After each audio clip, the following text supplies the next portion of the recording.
Welcome to Power Struggle. I'm Stewart Muir. Today, we're heading south to California, where some of the most ambitious energy and climate policies in North America are already in motion. California gave the world car culture. From the lowriders of East LA to the Teslas of Silicon Valley, this place has shaped how people move, how they dream, how they rebel. It's behind the wheel. But as policymakers push aggressive EV mandates, there's growing tension between political ambition and real-world market realities. Today on Power Struggle, I'm joined by Brian Maas, the president of the California New Car Dealers Association. He spent over 2 decades representing 1,000 plus franchised new car dealers across the state. Brian, welcome to Power Struggle. Stewart, thanks for having me. Really appreciate it. You know, there's the people on the front lines, the ones who actually sell the cars, talk to the buyers. What they're seeing in the showrooms where they meet their customers might surprise you. Brian, tell us about that. Sure. So California leads the United States in electric vehicle market share. 1 out of every 5 vehicles sold in California is a pure EV. Then when you add hybrid vehicles and plug-in hybrid vehicles on top of that, it's well over 30 plus percent. We deliver what customers want to buy, and our EV market share is 3 times what it is nationally. The problem, as you alluded to, is there are mandates that apply in California and 11 other states that require for the 2026 model year, 35% of all vehicles manufactured for sale in our state must be zero emission, even though the market share right now is 20%. So we've got a mandate that virtually none of the manufacturers our dealers represent are going to be able to meet. And it's going to kick in a matter of weeks and months as the 26 model year vehicles arrive on dealers' lots.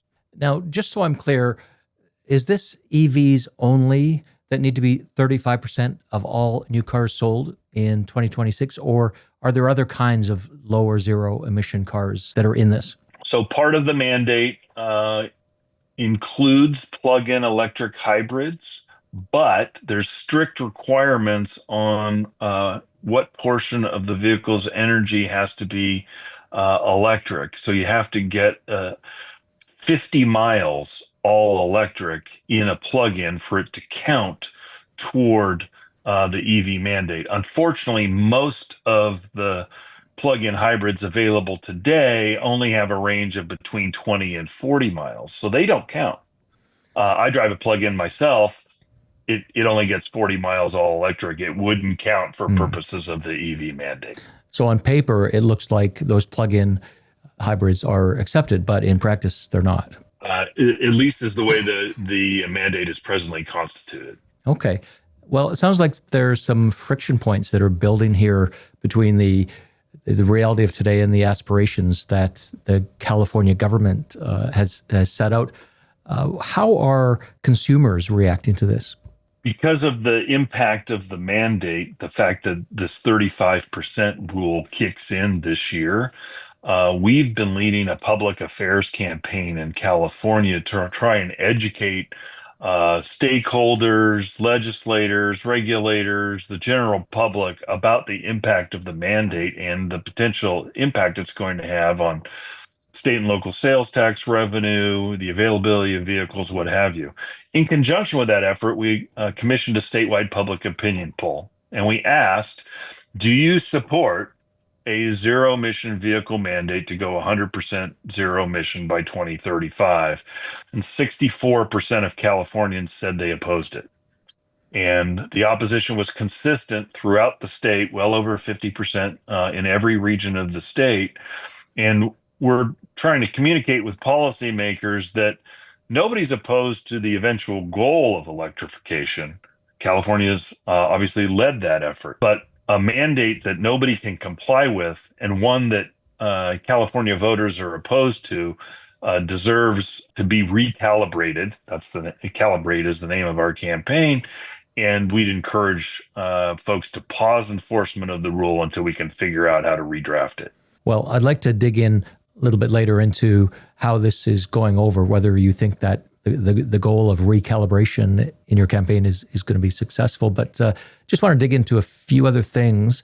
Sure. So when I think of California and Californians, I think of eco-friendly, people who love the environment. Maybe they get around on the highways of LA on all that asphalt, but they also tend to be much more green in their views than the rest of the country. Fair? Yeah, I think that's fairly true. We adopted by ballot initiative a coastal commission to regulate development on our coast, over 50 years ago. And many of the environmental policies that have spread across the country have started in California. We were the first to have an air resources agency in the 60s. It actually preceded the Federal Clean Air Act. So we've been on the forefront of environmental policy for a long time. They keep meticulous records. I've viewed what the CARB, the California Air Resources Board, does, because it's interesting to see they consume a lot of Canadian oil there in the refineries to make the gasoline that goes into the fleet. And boy, do they keep records. They know the exact numbers of how polluting this blend, if it's from Nigeria or Iraq or Canada or whatever, they've got the figures. It's amazing. No other jurisdiction I'm aware of keeps that kind of information, at least that the public can easily see. That's California. So you have a Democrat governor, right? We do. Now he's looking a little more not so Democrat. He's going on Joe Rogan's podcast. What is he trying to do there? Not look as progressive, or what's the deal? Well, Governor Newsom is termed out in 2026. So he's in the last 2 years of his tenure as governor. Some have speculated if he's pivoting to perhaps run for president or some other office or platform. I have no idea what his intentions are, but clearly appearing on these podcasts, doing a podcast of his own, making what some would consider to be more moderate policy pronouncements has led to that speculation. I wonder if there's some energy reality that's part of that, in addition to the change in the federal government with President Trump. Do you sense that there is that happening, that the aspirations of a decade ago on these ambitious targets, maybe some people want to walk back a little? Well, I think California has always dreamt big, and I don't think that's going to change. I think the challenge has been the mandates that have been put in place don't match the rate of progress in some of the things that the environmental community has asked for.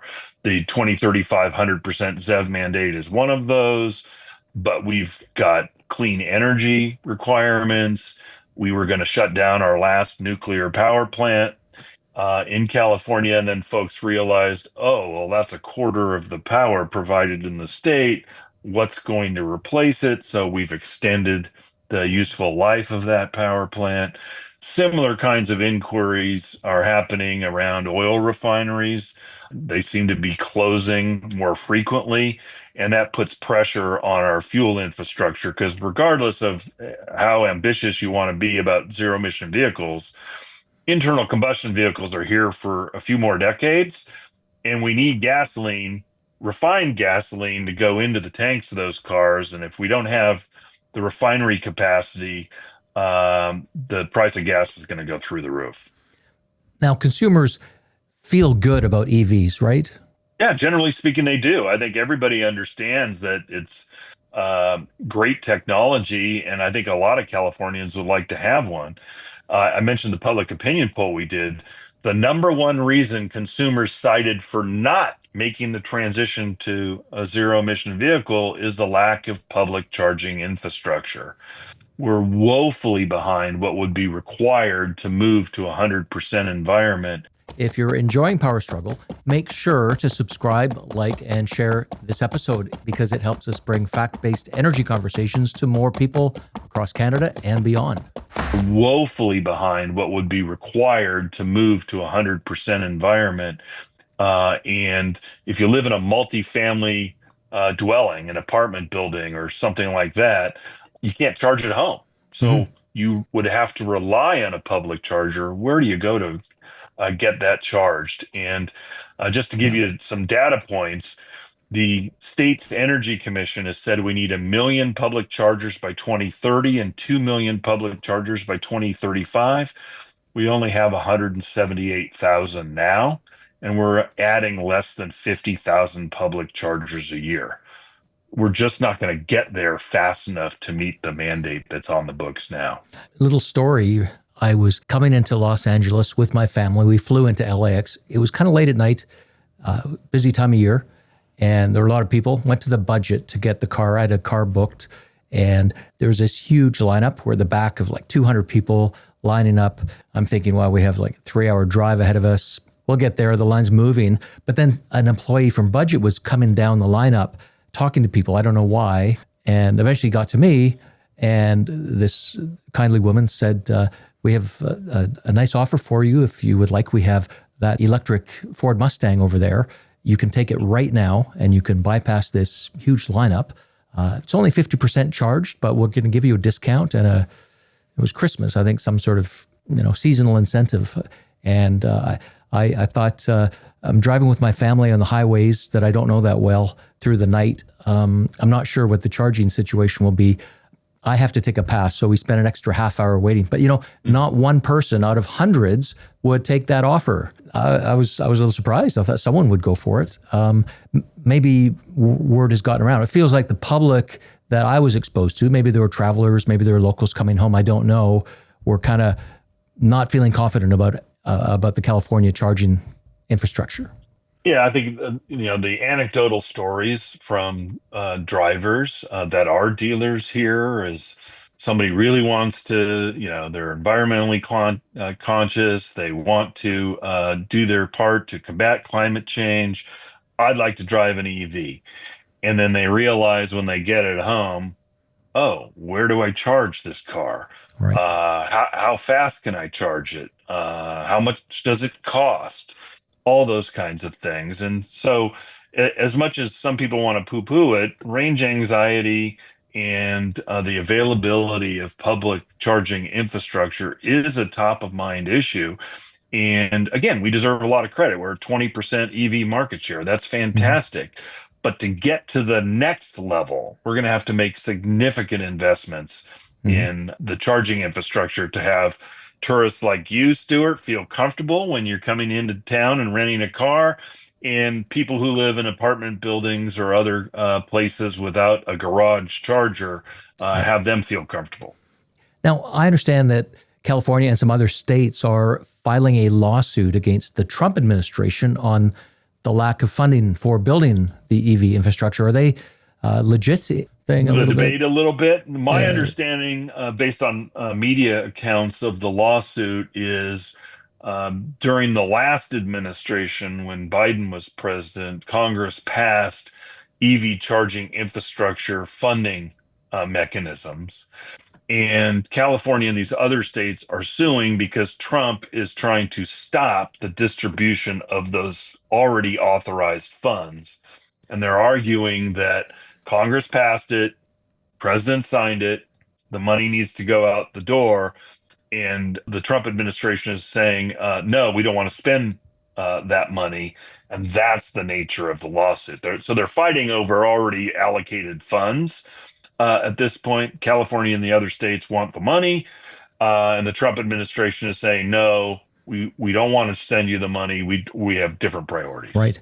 Now, I'm talking to you from British Columbia, where the government has pursued what I understand to be the most ambitious EV policy, getting to 100% really quickly. So it's one of those probably rare cases where BC or anywhere else is more green than California is, because California is so green. But, this issue, I think, is bedeviling people who want to make a good choice for the environment in their next vehicle, but at the same time, they're counting their pennies. Is it more expensive to buy a family level vehicle that's EV compared to a gasoline one in California? Yes, it is. Depending on the vehicle and the manufacturer, it can be a few thousand to more than $10,000 price differential between a non-electric and electric version of the same vehicle. And when you're, pinching pennies, that's a difficult choice to make, no matter what your political stance might be or your motivation to Mhm. switch to an EV. You've got to figure out how to purchase that vehicle, and then 80% of vehicles purchased in California are financed. So then you got to figure out, well, what's the interest rate going to be on my loan, and all those kinds of factors you have to consider. So Mhm. it's just another impediment in the transition to electrification. Now, suppose that California doesn't get to 35% of new cars sold are electric vehicles by 2026. What'll happen? Is there some enforcement behind this? It's a great question. So there are really one of two things that's going to happen. So the regulation stipulates that a manufacturer that doesn't meet the 35% threshold has to pay a fine of over $20,000 per vehicle. What? So the manufacturers have told our dealers they're not going to pay the fines. So then you say, okay, well, what's the other option? Well, the other option is they're going to restrict allocation of non EVs to our dealers in order to hit the 35% threshold. Easy way to think about it, you got a hypothetical dealer that sells 100 cars in any period of time. Roughly 20% of those are EVs. That's the statewide average. Well, 20% is not 35%. So, in order to get that number 20 to count as 35%, you have to reduce the number 100, the total amount of vehicles sent to that dealer, to a much lower number, so that 20 now is 35% of the total sold. So we think there are going to be profound impacts across the state on the number of available vehicles that consumers otherwise would have access to and be willing to buy. That means they may go to Arizona and Nevada to buy vehicles. It's going to screw up allocation of vehicles nationally.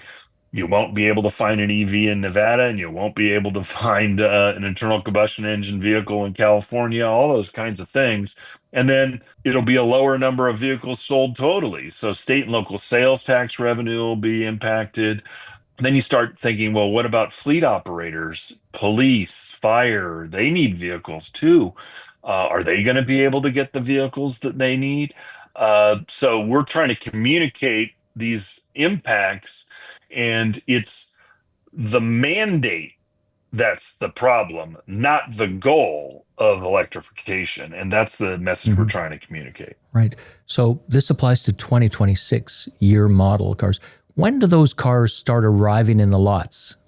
Some 26 models, believe it or not, are already arriving at dealerships in BC and in California. And you'll probably see the most profound impact usually by late summer, early fall, is when most manufacturers start moving through their 25-year model vehicles and moving into 2026. So you must hope you're wrong about this prediction about the lack of vehicles for sale. Well, what we're hoping is that we take the manufacturers at their word that they're going to throttle inventory to our dealers. And that's why we're asking the regulators to pause enforcement of the mandate. Don't throw the baby out with the bathwater. You can still move toward 100% electrification, but you're going to have to adjust the rule at some future point to do this. Maryland's governor, for example, just issued a pause in enforcement for 2 years in Maryland. Maryland follows California's rules. So we're using that as an example to say this can be done. Let's delay enforcement until we get a better idea of how we can recalibrate the mandate going forward. Okay, so on electric vehicles, California's got this aggressive plan. We'll soon find out whether it's going to work or not work in the short term. But there's other things going on. You mentioned refineries, and California has been phasing out the oil refineries that create the gasoline that is consumed, like in the movies, all over the great state of California. But in phasing out those refineries, has fuel demand disappeared? No. Fuel demand has slowed a bit, obviously, with more EVs sold. It's not perhaps growing at the pace it used to grow, but fuel demand continues to be significant. And it's a supply and demand marketplace. So our price of gasoline, the premium that California consumers pay for gas, is a couple bucks a gallon more than the rest of the country.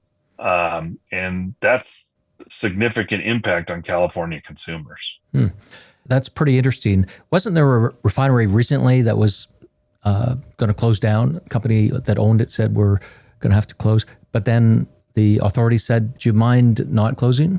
Yeah, I mean, I think there's considerable pressure on these companies to try and figure out how to stay open. But we have other environmental rules that impact refineries directly. I'm not an expert in that area. We have what's called a low carbon fuel standard. And the idea is people who are producing carbon based fuels have to pay a premium to do that. And that those costs are passed on to consumers at the gas pump. So if refineries can't profitably stay open, it's going to impact the availability and price of gasoline for all of the Californians who need it. And again, just taking new vehicles, 80% of new vehicles sold are not EVs. They're internal combustion or hybrids. So they still need gasoline. So if someone says, well, I can't buy the gasoline powered car of my choice here in California, so I'm going to look around. I'm going to go to Arizona. Oh, there's none there. I'm going to keep going. I'm going to go to Texas or wherever they need to go. They'll find that car and bring it home. When they get home, will they have to pay that $20,000 penalty? We don't know how that's going to impact. So the way the rule is drafted is if you don't meet the 35%, the manufacturer has to pay the penalty. We don't know how the authorities are going to enforce a rule on that hypothetical customer that finds the car in Texas and tries to bring it back and register in California, because unlike prior emission requirements, if it had a catalytic converter, you could see that the vehicle does or doesn't have it. You could open the hood, you could verify that that's true, but you can't tell by looking at a car whether it's a California compliant ICE vehicle or a non-California compliant ICE vehicles. They're all the same. So we're not sure how the rule is going to be enforced. Under the prior regime, there was what we call a 7,500 mile rule, where you couldn't register a vehicle that's non-compliant in California till it has 7,500 miles on the odometer. But again, how do you know whether a vehicle you bought in Texas is a non-compliant vehicle? We don't know how that's going to shake out. It's just another uncertainty piled on top of all these other uncertainties. And again, why we're asking for a pause in enforcement until we can figure all this out. Well, look, it's uncanny how similar a lot of the California rules on EVs and what you've been describing are to British Columbia, like the same years, very similar target numbers. Even $20,000, that's a number. Initially, there was a penalty of $5,000 per car over this quota in British Columbia, but then they changed it a year ago, I heard. Where is this coming from? Who's thinking up the exact same thing? And then California and BC are adopting virtually the same policy. BC's a little more aggressive. Is that coming from the governments themselves or some other source?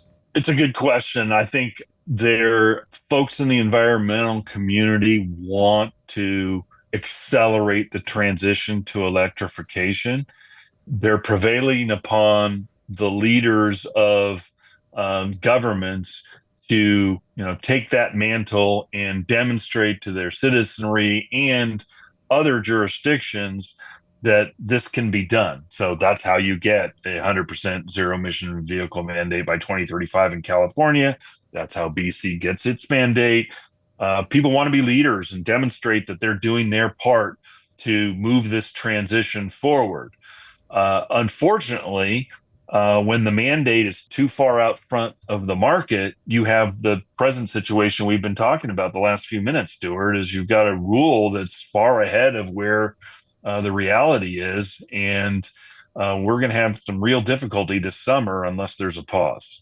I've always wanted to ask this question to someone in your position, Brian. Are gasoline cars getting more efficient in terms of emissions? Absolutely.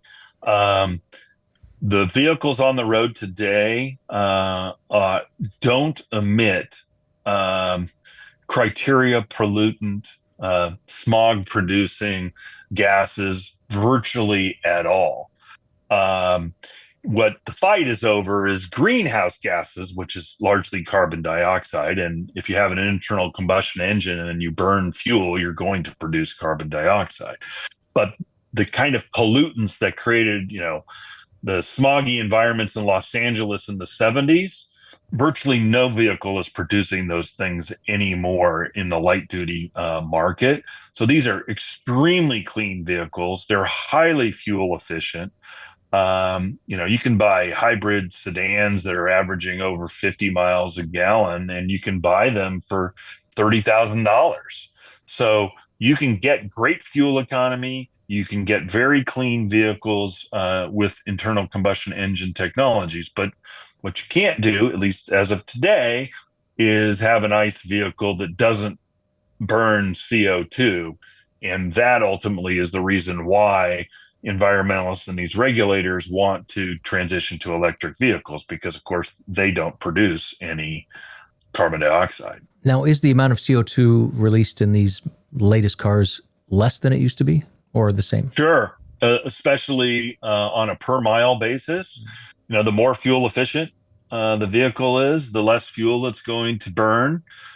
So if you can add hybrid technology to these vehicles, and or you can make them go further on a gallon of gasoline, you're burning less gas per mile driven. That helps the environment. Right. Now, I'm reasonably sure that the car choice I make in British Columbia, or if I was in Quebec or Massachusetts, that choice wouldn't affect the kind of car you have to drive in California. But is it true that the cars you have in California determine the cars that everyone else has to drive? Well, to some extent, California is the fourth largest economy in the world. One out of every eight new cars sold in the United States is sold in California. And we have the Air Resources Board that dictates environmental policy, not just for California, but the 11 other states that follow California. And that's been, from a pollution point of view, pretty positive impact. Absolutely. As much as I can criticize the current EV mandate as drafted, it's indisputable that the Air Resources Board has done a very effective job in pushing the manufacturers to build more fuel efficient and less polluting vehicles. And society and the industry and everybody deserves a ton of credit for that change. The air is a lot cleaner now than it was 50 years ago, in large part because of the policies the Air Resources Board has adopted. And that's been a profitable business for the manufacturers of those cars, I take it. It has. They've had to make lots of significant adjustments to, meet those mandates, the prior mandates. But they've done so and have remained profitable, with, of course, the exception of the Great Recession in 2008-09. Mm-hmm. Now, what are the biggest sellers from American manufacturers of EVs in California, or what brands? Yeah, so the top EV sellers in California are Tesla. The Model 3 and the Model Y are the top two EV sellers. But close behind them are some of the Hyundai vehicles, the Ford Mustang.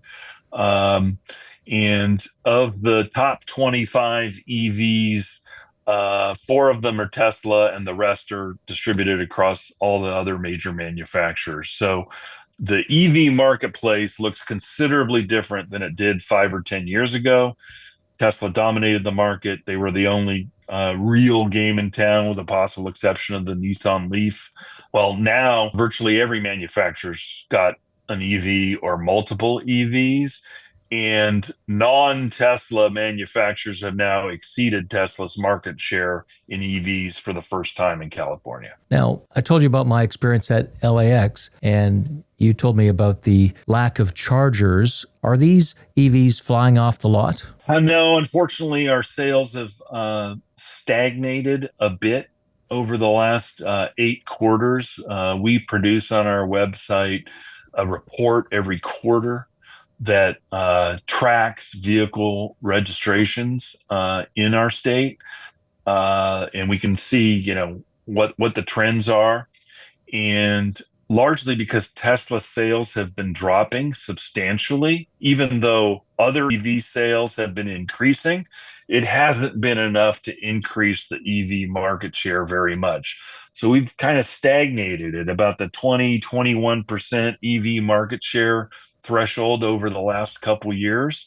And we're not making the kind of progress we need to meet the 35% threshold we talked about Right. earlier. So we talked about 2026 models. What do you think will happen in 2027? It's a great question. Obviously, the manufacturers have long-term product cycles. It takes something like 5 years from the concept of a vehicle to it to be mass produced. So they were thinking about 2027 vehicles back in 2022. They're coming. There'll be more EVs available in 2027 for consumers to choose from.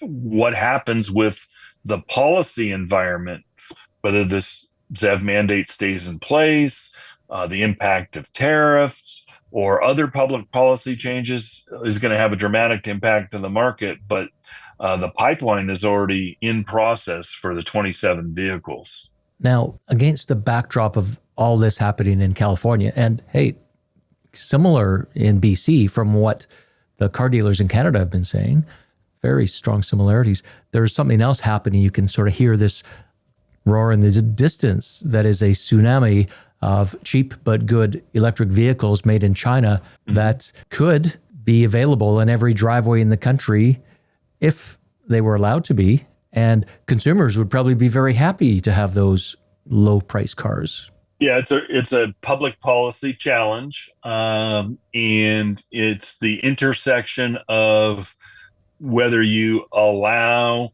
cheaper, more inexpensive EVs that are produced in China or elsewhere into the market, versus the public policy, foreign policy concerns of, are they going to undermine the ability of domestic or North American manufacturers from being able to transition to EVs? If BYD is the biggest EV manufacturer in the world now, it's past Tesla, large Chinese company. They've had great success in Brazil and Mexico producing EVs. They're substantially cheaper than many of the EVs available now. If you opened up the market to BYD, they'd probably sell a lot of EVs, no doubt, but at the expense of the financial health of North American manufacturers. And then there's foreign policy concerns. Do we, as Americans, want Chinese companies coming to the United States and dominating what had traditionally been an important domestic or North American industry? And that's the policy debate that's going on right now.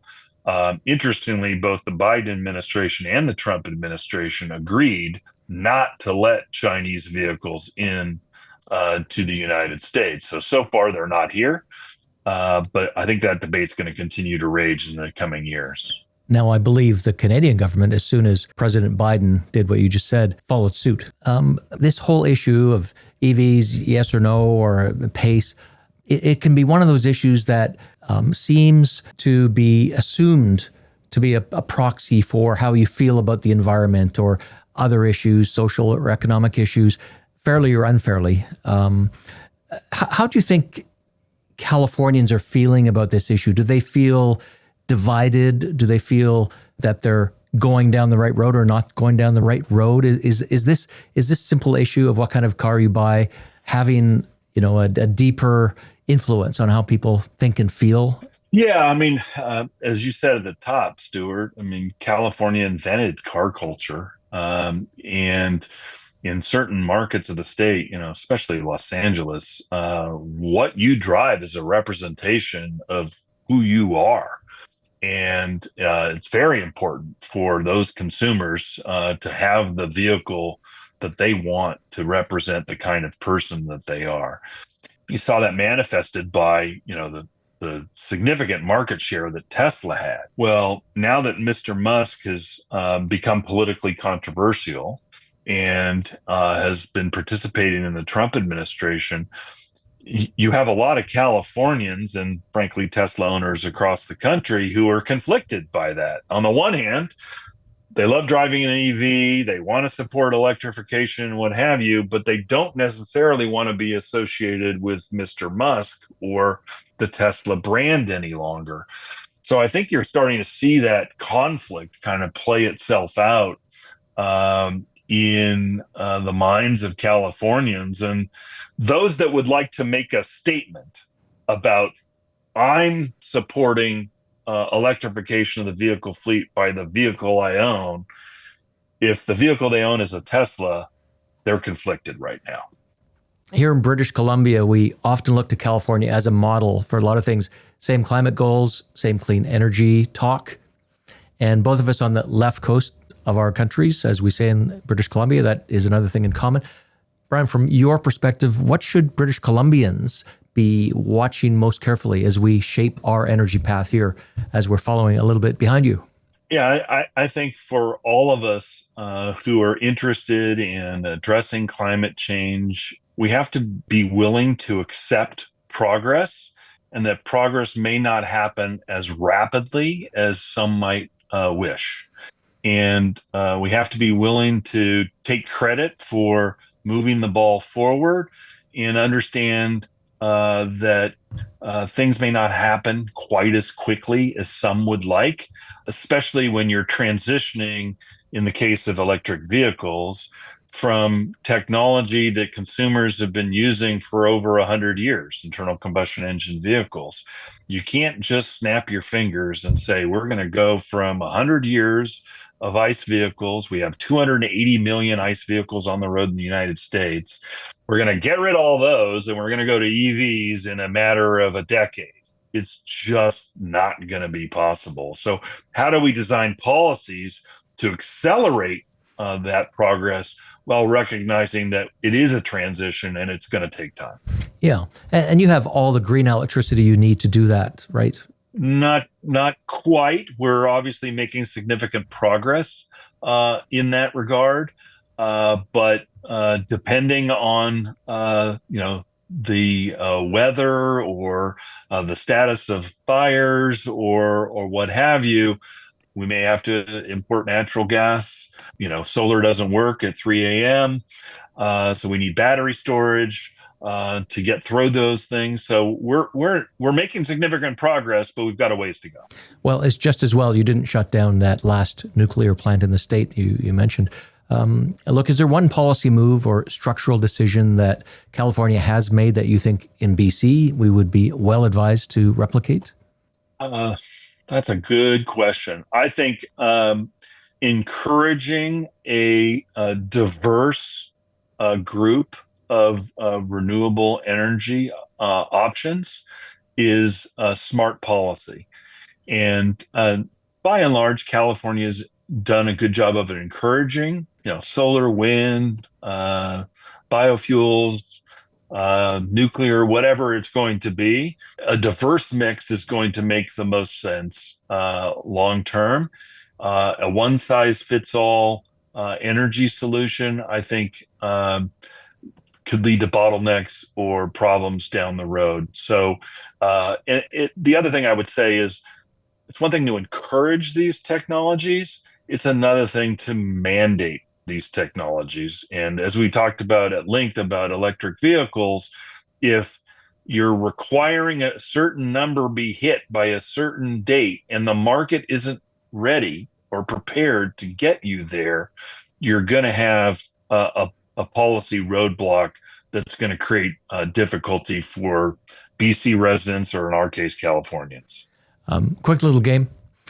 I'm going to make a statement and you say red flag or green light and give me a sentence on why.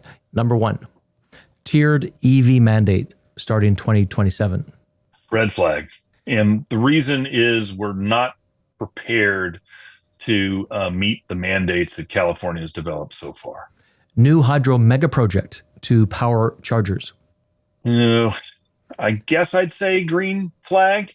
The challenge is, where do you build this hydro project? Which river or lake are you going to dam to produce that power? Hydropower should be part of the solution. Moratorium on new refining capacity. Absolute red flag. You can't have an effective transition from ICE to EV by cutting off the ability to fuel ICE vehicles. You've got to have enough refinery capacity to get us through the transition. Subsidy swap, income tested purchase grants. Generally speaking, I give that a red flag. If you want to encourage the purchase of vehicles, say, you need to price the vehicles at an effective price so that folks of all economic means are interested in buying it. Governments don't have enough credit money to dole out credits to everybody for everything. So it's incentivizing manufacturers to make the vehicles at the retail price that's effective, not adding on government credits. Long term, that's not the right solution. Okay, last one. Tesla Cybertruck in every driveway. Red flag. I represent franchise new car dealers. Tesla doesn't use franchisees. So if they used franchise dealers, love for them to compete and have a Cybertruck in everybody's driveway. But since they don't use franchise dealers, I'm not a fan. This has been absolutely fascinating. I'm curious, though, you probably represent, through the dealers that are members of your association, a lot of different brands and models. What's the buzziest car model coming out in 2026 in California? What are people really excited about? Boy, that's a tough question to ask. I think people are looking at new EV models and saying, wow, some of these vehicles, you had the VW ID Buzz, a reincarnation of the old VW bus. A lot of people were interested in that. Kia and Hyundai are producing larger SUVs that are EVs. A lot of people are looking at those vehicles. Cadillac's coming out with a significant number of EVs. So I think there's a lot of interest in these things. The challenge is, with the policy uncertainty and the discussion around, our price is going to go up or what have you, I think the excitement over the introduction of these new vehicles has been tempered somewhat while we wait to see how the dust settles with some of the policy changes that are happening. How about Rolls-Royce? Do they have an EV yet? I'm not aware that they do. I heard they were talking about one, but I didn't see it was out there. What about Bentley or Maybach or some of those ultra prestigious Hollywood star kind of cars? Yeah, I think I saw that Bentley was going to be producing an EV, but that's probably out of in my price range. Yeah. What do you drive? I drive a Lexus plug-in electric hybrid. Lexus plug-in. Well, it must be a good choice because you have all the information on what's the best car. So I'll remember that one when I go car shopping one of these years. Fantastic. Look, Brian, it's been amazing. I'm kind of a car geek, so this could go long, but we better not subject our listeners at Power Struggle to that, and we'll leave them with the best of this conversation. So to our listeners and watchers, if this conversation gave you something to think about, consider subscribing, which you can do through all the usual channels, including YouTube. And if you're listening on Apple or Spotify or any other podcasting app, why not leave a review if you like this? Wherever I go to a lot of conferences. People are telling me we're doing good work here. They appreciate it. Power Struggle is addressing what we call the energy trilemma. These aren't easy things. And what Brian has described this afternoon is not simple stuff. People trying to do the right thing, but also reality intrudes in ways that aren't necessarily expected. So I'd love to hear your comments about what Brian's been talking about today. And to you, Brian, thank you for being here. Really appreciate giving that perspective today. So thanks a lot. Thanks for having me, Stuart. Really enjoyed the conversation.